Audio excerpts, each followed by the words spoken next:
Buong puso ang pakikiisa ng Bulacan Police Provincial Office sa pagdiriwang na ika-30 Police Community Relations Month na ginanap sa Camp General Alejo Santos sa City of Malolos, Bulacan.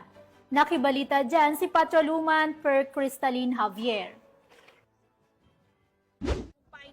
Naos ng Bulacan Police Provincial Office ang kick-off ceremony ng ika-30th Police Community Relations Month dito sa Camp General Alejo S. Santos, City of Malolos, Bulacan.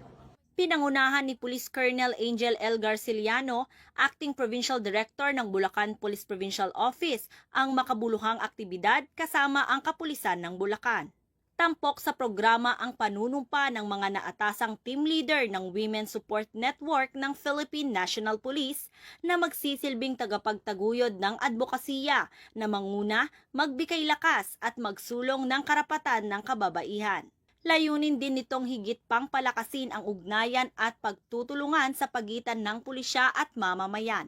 Sa pamamagitan ng iba't ibang aktibidad at programa ng kapulisan na pagtitibay ang tiwala ng publiko at nahihikayat ang mas aktibong partisipasyon ng komunidad sa pagpapanatili ng kaayusan. Patuloy ang pambansang pulisya sa pagpapatupad ng mga inisyatibang naglalayong mapanatili ang kapayapaan sa buong lalawigan. Kasabay nito, ang kanilang tuloy-tuloy na kampanya laban sa kriminalidad at iba pang banta sa seguridad bilang bahagi ng pangakong maghatid ng serbisyong tapat, makatao at may malasakit.